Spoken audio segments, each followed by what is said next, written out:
नमस्कार, मैं आपका माधव पांडे। आज का विषय है भरत चरित्र। जब माता कैकेयी भगवान राम को 14 वर्ष के लिए वनवास दे देती है, तापस भेष विशेष उदासी और 14 बरिस राम वनवासी। उस कपकपाती हुई ठंड में, वरकल वस्त्र में, नगर वर्जित और विशेष उदासी वनवास दे देती है माता कैकेयी। तब राजा दशरथ जी ऐसा कहते हुए धड़ाम से धरती पर गिर जाते हैं और वे माता कैकेयी से कहते हैं कि कैकेयी तुमने लूट लिया दशरथ के खजाने को, अब तड़पेगी तुम रानी अपनी मांग सजाने को। और जब भगवान राम राजा दशरथ जी से वन गमन के लिए अनुमति मांगने आते हैं, तब राजा दशरथ जी कहते हैं कि जरा देर ठहरो राम, जरा देर ठहरो राम, तमन्ना यही है अभी हमने जी भर के देखा नहीं है। और ऐसा कहकर वे उनकी राजा दशरथ जी की पुत्र के वियोग में तड़पते मृत्यु हो जाती है। और उधर ननिहाल में कैकेयी पुत्र भरत को अयोध्या के सब उथल पुथल का आभास हो जाता है। तो अब आप सबों का आशीर्वाद और दुलार हमें मिले। अब मैं पंक्तियां शुरू करता हूँ। इधर राजा दशरथ जी भूषाई हो गए हैं, उनका शव जमीन पर पड़ा हुआ है और वशिष्ठ जी कहते हैं कि बोले वशिष्ठ है व्यथित हृदय, बोले वशिष्ठ है व्यथित हृदय, राजा को भूषाई पाते तो कंधे तो बुलवाना हो कह करके नहीं हंस सकते। उन दिनों भरत कुछ विचलित थे, उन दिनों भरत कुछ विचलित थे, आंखों को स्वप्न गढ़ता था, कारण तो ज्ञात नहीं था पर मन के भीतर कुछ करता था। गहरे संबंधों में प्रतिपल, गहरे संबंधों में प्रतिपल एक तार जुड़ा ही रहता है, तंदूर रहे फिर भी मन से परिवार जुड़ा ही रहता है। सपनों में अवध उमड़ आया, सपनों में अवध उमड़ आया, फिर गए भरत उच्चाटन में, संदेश पहुंचने से पहले आभास पहुंचता है। अल्पस्में संशय का तांडव, अल्पस्में संशय का तांडव, तेरी पर भूत अयोध्या का, अरे सूखे पत्ते सा कांप गया वो, अरे सूखे पत्ते सा कांप गया वो भावुक भूत अयोध्या का। और अनुमान किया कैकेयी पुत्र ने संयोग नहीं है साधारण।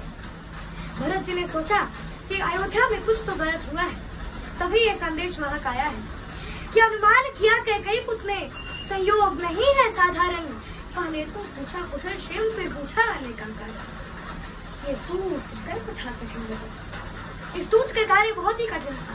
क्या कार्य था कि दूत कर्म था कठिन बहुत, भीतर का शोक छिपाना था, मातम को मंगल कहना था स्वामी को इसके घर नगर चतुर्थिक मंगल, घर नगर चतुर्थिक मंगल है, ये बात अधर जब कहते थे, पिंडलिया कंपन करती थी आंसू भी करती बहती। हे राजकुमार, गुरु आज्ञा से आया हूँ तुम्हें बुलाने के। अब यहाँ देखिए कि उसने क्या बहाना दिया भरत जी को कि हे राजकुमार, गुरु आज्ञा से आया हूँ तुम्हें बुलाने को, इसके अतिरिक्त नहीं कोई संदेश तुम्हें निकालने को।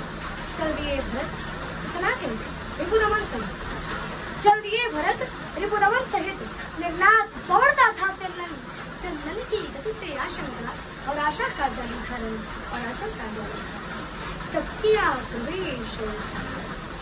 जब भरत जी अयोध्या में प्रवेश करते हैं तो क्या महाल है कि जब किया प्रवेश अयोध्या में, गलियों में सन्नाटा दिखा, संशय का ज्वार उमड़ आया। और जब हम ननिहाल गए थे तब ऐसा नगरी का रंग न था, हर चौखट और भरत जी ने कहा कि जब हम ननिहाल गए थे तो ऐसा कोई रूप रंग नहीं था अयोध्या, कि जब हम ननिहाल गए थे तब ऐसा नगरी का रंग न था, हर चौखट तेरी मौन थी और आंगन इतना दंग न था। जिस सूर भरत का रथ देखा मुंह फेर खड़े हो गए। भरत जी को देखकर अयोध्या वाले कैसे ट्रीट कर रहे हैं उनको कि जिस सूर भरत का रथ देखा मुंह फेर खड़े हो गए। क्या करी तो मन में सोचा, मैं मानुष हूँ या महारूप, मैं मानुष हूँ या महारूप। सबकी आंखों में तिरस्कार, अरे सबकी आंखों में तिरस्कार, कैसा अनभिज्ञ भागा हूँ। जो सावन का सोया सीधा, जो सावन का सोया सोया, सीधा पलझड़ में जाता, सीधा पलझड़ में जाता। और भरत जी को अयोध्या कैसी लगती है कि ऐसा लगता था खड़ा हुआ है शीश झुकाए राजभवन। ऐसा लगता था कि ऐसा लगता था खड़ा हुआ है शीश झुकाए राजभवन। कैकई सुशील आंखें करता था दाएं बाएं राजभवन। लेकिन केवल एक सूरत ऐसी थी जिस पर गड़बड़ा उतार दिया। वह धब्बे समाया हुआ था तन पर, चेहरे पर तनिक विषाद हुआ। बसनों का रंग उदास हुआ, सुना था गाज कलाई का, कुमकुम सिंदूर लुप्त हुए बरखा भाव। वो कौन थी? वो माता कैकई कि पुलकित होकर बोली कैकई, अभिनंदन हो स्वीकार भरत, पहले पिता की अंत्येष्टि करो, फिर ग्रहण करो दरबार भरत, फिर ग्रहण करो दरबार। मैं हुआ अनाथ अयोध्या का, सूरज यमुना में डूब गया। ऐसे ही हृदय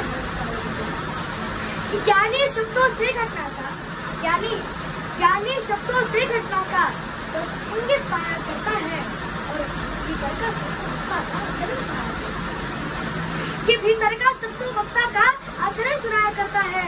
और आश्चर्य अक्षुण होकर टूटा, पीड़ा क्रोधित हो चीख पड़ी, माँ को बोला माँ ओझा लगता है, बोले माँ ओझा लगता है यह तेरा हर्ष प्रफुल्लित मन। अरे क्या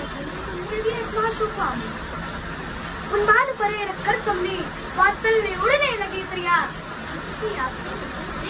से बोलने लगी प्रिया। अरे तुझको भी मैं दोषी लगती, ऐसे क्या पाप किए मैंने? राजा पर थे दो उधर, अवसर पर मान लिए मैंने, मेरा बेटा युवराज बने ये इच्छा तो अपराध नहीं, और राम नहीं बनना है तो पूरी होती ये सुनते ही जम गई शिरा, खुल गए। लगता था नमक छिड़क डाला, हर रोम लपट बन रहता था, परोसा टूटा था दिल पर, और भीतर जो लावा करता था आ गया अचानक से, आ गया पापिन, तूने कुलघाती हाथों से क्यों पाला है मुझको? अरे जिस दिन जन्मा था उस दिन तू मार नहीं डाला मुझको। दर्पण तोड़ा है उन सबका, ममता छल्ले पापिन तूने। अरे चल बोला है नीचे हुआ। अरे देना होगा उत्तर इसका, देना होगा उत्तर इसका युक्त स्वयं विधाता को। अरे क्यों बढ़िया नहीं बना वाला ऐसी हत्यारी माँ पति को खा के और आनंदित है। अरे पति को खा के आनंदित है, का पश्चाताप नहीं। अरे रघुवंश मुकुटमणि ने किया, इससे बढ़कर कुछ पाप नहीं। और चाहता हूँ उसका वध कर दूं जिसने ये अत्याचार किया, पर राम त्याग देंगे मुझको अगर मैंने तुझको।